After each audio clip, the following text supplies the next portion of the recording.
ପିଲାମାନେ ଆମେ ଆଜି ପଢ଼େଇବା ପୃଥିବୀ ଆକାଶ। ପିଲାମାନେ ତୁମେ ଦିନର ଆକାଶରେ କ'ଣ ଦେଖ?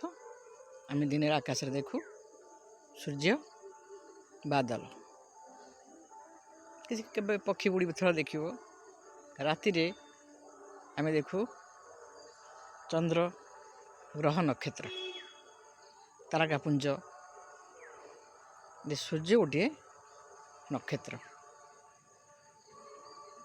ତ ନକ୍ଷତ୍ର ମାନେ ତାରା ମାନେ ଆମକୁ ବହୁତ ଛୋଟ ଛୋଟ ଦେଖାଯାଉଛନ୍ତି ନା ସେ ଆକାରରେ ବହୁତ ବଡ଼ ଏବଂ ବହୁତ ଦୂରରେ ଅଛନ୍ତି, ସେଥିପାଇଁ ଆମକୁ ଛୋଟ ଦେଖାଯାଉଛନ୍ତି। ତାଙ୍କ ତୁଳନାରେ ସୂର୍ଯ୍ୟ ନିକଟରେ ଅଛନ୍ତି, ସୂର୍ଯ୍ୟ ବଡ଼ ଦେଖାଯାଉଛନ୍ତି।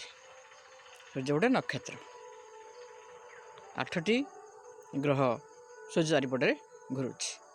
ବୁଧ, ଶୁକ୍ର, ପୃଥିବୀ, ମଙ୍ଗଳ, ବୃହସ୍ପତି, ଶନି, ୟୁରେନସ୍, ନେପଚୁନ୍। 8ଟି ଗ୍ରହ ସୂର୍ଯ୍ୟ ଏବଂ ସେମାନେ ଉପଗ୍ରହକୁ ନେଇ ସୌରଜଗତ ଗଠିତ। ଚନ୍ଦ୍ର ହେଉଛି ପୃଥିବୀର ଉପଗ୍ରହ। ସୂର୍ଯ୍ୟ ଗୋଟିଏ ନକ୍ଷତ୍ର, ପୃଥିବୀ ଗୋଟିଏ ଗ୍ରହ, ଚନ୍ଦ୍ର ଗୋଟିଏ ଉପଗ୍ରହ।